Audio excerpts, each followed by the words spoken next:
আজকে আলোচনা করব এসএসসি কেমিস্ট্রির অষ্টম অধ্যায়ের গ্যালভানিক কোষ। এটি তড়িৎ রাসায়নিক কোষের একটি অংশ। আমরা জানি তড়িৎ রাসায়নিক কোষ কি।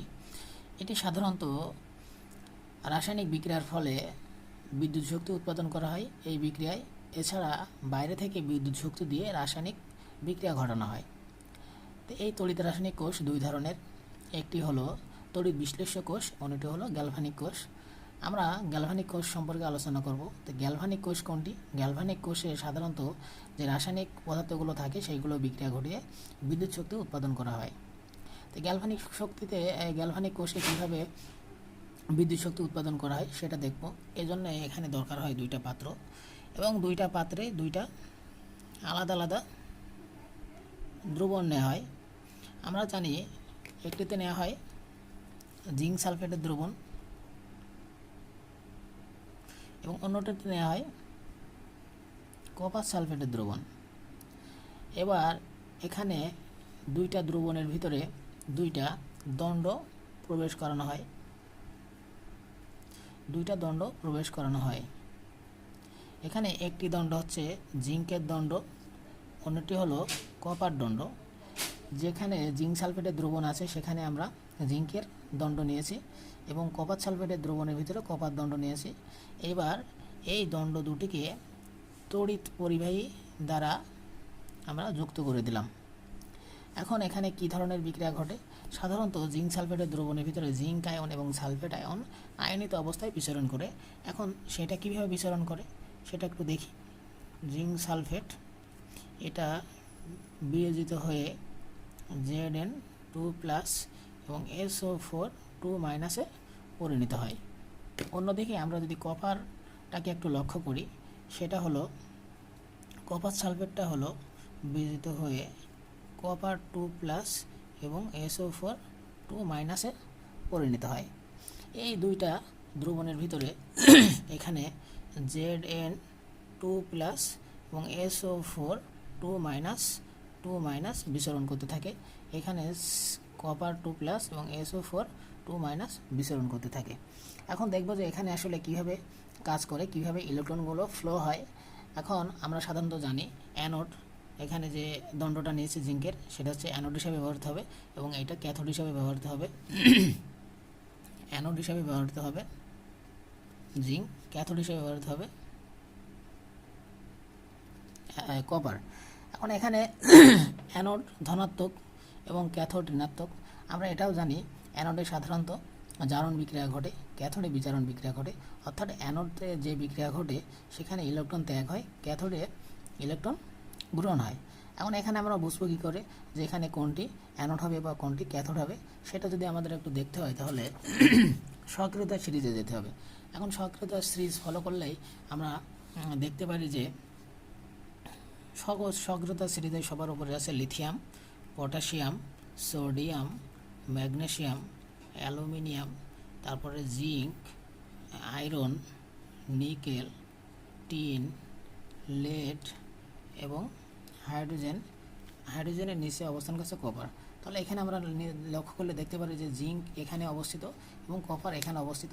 সক্রিয়তা সিরিজ থেকে দেখলেই বোঝা যায় যে জিঙ্ক কপারের থেকে বেশি সক্রিয় বা বেশি অ্যাক্টিভ। আমরা এটা জানি যে সক্রিয় সিরিজের উপরে যে মৌল থাকে সে তত বেশি অ্যাক্টিভ এবং নিচে যে থাকে সে তত কম অ্যাক্টিভ। তাহলে এটা দেখে আমরা বুঝতে পারবো যে এখানে জিঙ্ক অ্যানোড হিসাবে কাজ করবে এবং কপার ক্যাথোড হিসাবে কাজ করবে। এখানে দেখব যে এখানে সাধারণত এই ইলেকট্রনগুলো কীভাবে ফ্লো হয় বা কীভাবে অ্যানোড থেকে ক্যাথোডে রূপান্তরিত হয়। আমরা এখানে প্রথমতই যে এখানে যে অ্যানোডে যে বিক্রিয়া ঘটে সেটা হচ্ছে জারণ বিক্রিয়া। সেই জারণ বিক্রিয়াটা একটু দেখে নেব। আমরা জানি জারণ আর বিজারণ মিলে একটা পূর্ণ বিক্রিয়া, অর্থাৎ জারণ অর্ধ বিক্রিয়া লিখতে হবে, অর্ধ বিক্রিয়া। এখানে জারণ বিক্রিয়ায় কী হবে? এখানে এই দণ্ডের ভিতরে আমরা জানি জিঙ্ক পরমাণু আছে। যখন এই দণ্ডটাকে এই জিঙ্ক সালফেটের দ্রবণে মিশ্রিত করা হবে তখন এই জিঙ্ক দণ্ড অর্থাৎ সলিড দুইটা ইলেকট্রন ছেড়ে দেবে। দুইটা ইলেকট্রন ছেড়ে দিয়ে জিঙ্ক 2+ অর্থাৎ অ্যাকুয়াসে পরিণত হবে। এখান থেকে যে পরমাণুগুলো আসছে সেই পরমাণুগুলো দুইটা ইলেকট্রন ছেড়ে দিয়ে এই দ্রবণের ভিতরে Zn2+ আয়ন আকারে জমতে থাকবে। আর এই দুইটা ইলেকট্রন এদিকে দিয়ে অর্থাৎ এই ক্যাথোডে প্রবেশ করবে। কারণ ক্যাথোডের প্রবেশ করলে এখানে যে এই দ্রবণের ভিতরে যে কপার আয়ন আছে সেই কপার আয়নটা রিসিভ করবে। এখন এইটা কী ধরনের বিক্রিয়া আমরা জানি, যেখানে ইলেকট্রন রিসিভ করে বা ইলেকট্রন গ্রহণ করে সেটা সাধারণত বিজারণ বিক্রিয়া হয়। তাহলে আমরা দেখে নেব একটু বিজারণ অর্ধবিক্রিয়াটা। বিজারণ অর্ধবিক্রিয়ায় এই কপার সালফেট দ্রবণের ভিতরে এই কপার আয়নটা এখান থেকে আসা যে ইলেকট্রন সেইগুলো গ্রহণ করবে। এই জন্য এখানে যে কপার 2+, এটা জলীয় অবস্থা অর্থাৎ অ্যাকুয়াস অবস্থায় আছে, এইখানে ত্যাগকৃত দুইটা ইলেকট্রন গ্রহণ করবে।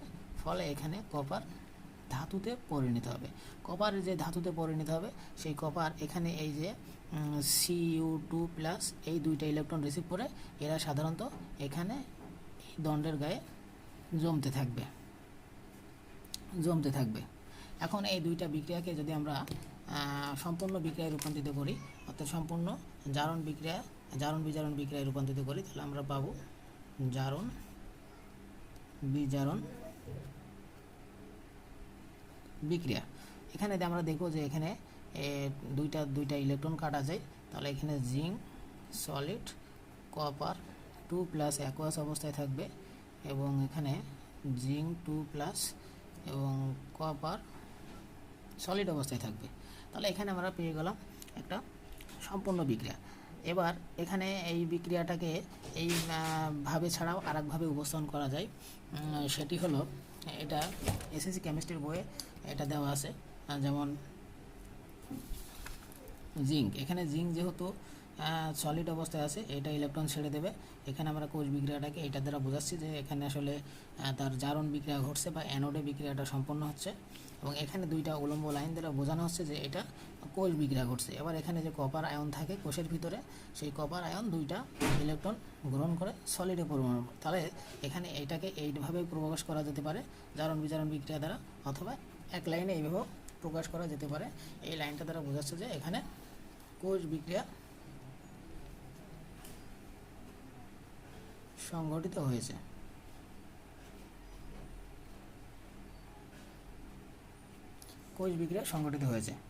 এখন এখানে একটা প্রশ্ন, তাহলে আমরা কি বুঝলাম? এখানে বুঝলাম যে এখানে জিঙ্ক দ্রবণের ভিতরে জিঙ্ক দণ্ড নেওয়া হয়েছে এবং কপার সালফেট দ্রবণের ভিতরে কপার দণ্ড নেওয়া হয়েছে। এখানে এই জিঙ্ক দণ্ড থেকে যে জিঙ্ক পরমাণুটা আছে সেই দণ্ড দুইটা ইলেকট্রন ছেড়ে দিয়ে সেই দুইটা ইলেকট্রন এদিকে এসে এখানে দ্রবণের ভিতরে যে কপার আয়ন আছে সেই কপার আয়ন দুইটা ইলেকট্রন গ্রহণ করে এখানে গায়ে জমতে থাকে। তাহলে এখানে একটা প্রশ্ন হতে পারে, এখানে কতক্ষণ পর্যন্ত এই বিক্রিয়াটা চলতে থাকবে বা এই ইলেকট্রন প্রবাহ চলতে থাকবে? যতক্ষণ এখানে এই জিঙ্ক দণ্ডের দ্রবণে জিঙ্ক পরমাণু ইলেকট্রন দিতে থাকবে এবং কপার আয়নের দ্রবণে কপার ইলেকট্রন গ্রহণ করতে থাকবে, ততক্ষণ পর্যন্ত এই জায়গায় এই প্রক্রিয়া চলতে থাকবে। এখন তাহলে বুঝবো কী করে যে এখানে ইলেকট্রন প্রবাহ হচ্ছে? এটার জন্য বোঝার জন্য এখানে যদি আমরা একটা গ্যালভানোমিটার বা গ্যালভানোমিটার বা আমরা বৈদ্যুতিক বাল্ব যুক্ত করি, তাহলে এখানে ইলেকট্রন প্রবাহের ফলে এখানে আলো জ্বলে উঠবে, এটা থেকে বোঝা যায়। এছাড়া এখানে আরেকটা কাজ বাকি আছে, সেটা হলো এই জায়গায় উল্টা ইউ শেপের একটা যন্ত্র অংশ ব্যবহার করা হয়। সেই যন্ত্র অংশটাকে আমরা সাধারণত বলবো লবণ সেতু। যন্ত্র অংশটার নাম হচ্ছে লবণ সেতু। এই লবণ সেতু কেন ব্যবহার করা হয়? যখন এখানে জিঙ্ক পরমাণু থেকে দুইটা ইলেকট্রন ছেড়ে জিঙ্ক আয়নে পরিণত হবে, এই দ্রবণের ভিতরে জিঙ্ক আয়নের আধিক্য বেশি দেখা দেবে। অন্যদিকে এই ত্যাগকৃত ইলেকট্রন এখানে এসে কপার আয়ন ধাতুতে পরিণত এখানে জমা হবে, তখন এখানে SO4 2- অর্থাৎ ঋণাত্মক আয়নের আধিক্য দেখা দেবে। ফলে এই বিক্রিয়ার সমতা বজায় থাকবে না। এই বিক্রিয়ার সমতা বজায় থাকার জন্য এখানে সাধারণত লবণ সেতু ব্যবহার করা হয়।